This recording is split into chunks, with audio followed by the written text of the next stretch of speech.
Bismillahirrohmanirrohim. Alhamdulillah vassalatu vassalamu ala rasulillah. Shariatda farzand ko'rish uchun 40 martaga yetkazib tahajjud o'qishi va nafl ro'zalarni qoldirmay tutish kerak degan hadis yoki bir dalil bormi deb so'radilar. Avvalambor mana bunday hadis yoki oyat yo'q. Inson farzand ko'rishlik uchun 40 marta tahajjud va nafl ro'zalarni tutishlik kerak degan hadis yo'q. Chunki bu narsa hatto voqelikda ham hadis yo'qligi ham va voqelikda ham yuzlab, minglab dinsiz bo'lsin, dindor bo'lsin, musulmon bo'lsin, umuman tahajjud o'qimaydigan, ro'za tutmaydigan insonlar ham farzand ko'radi. Balki ummatning aksariyati tahajjud o'qimasligi bilan farzand ko'rib, qiz bo'lsin, farzand bo'lsin, o'g'il bo'lsin ko'rib kelyapti. Bu narsaga dalil ham yo'q va bu narsa voqelikka ham xilof.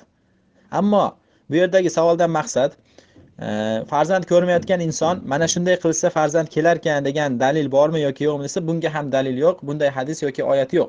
To'g'ri, bir inson Alloh taolodan so'rab tahajjud o'qib, nafl ro'zalarni tutib, Allohdan so'rasam beradimi desa, ha, albatta Alloh taolo beradi. Lekin mana shunday 40 kun, albatta 40 kun tahajjud o'qisangiz va ro'za nafllarni tutadigan bo'lsangiz Alloh beradi desa, yo'q, bu botil. Bunday hadis yoki dalil yo'q.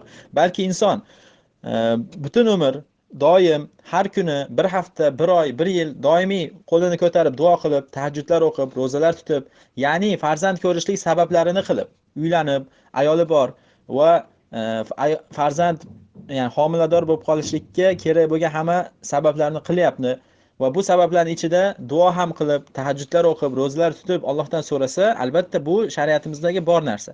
Ammo 40 kunni belgilab va nafl ro'zalarni belgilab, mana shuncha kuni qilsangiz Alloh beradi degan narsa bu dindagi bo'lmagan narsa va bu Alloh taologa yolg'on to'qishlik. Bu agar hadis deydigan bo'lsa, Rasululloh sollallohu alayhi vasallamga yolg'on to'qishlik bo'ladi. Bu narsaga hadis yoki dalil yo'q. Allohu a'lam.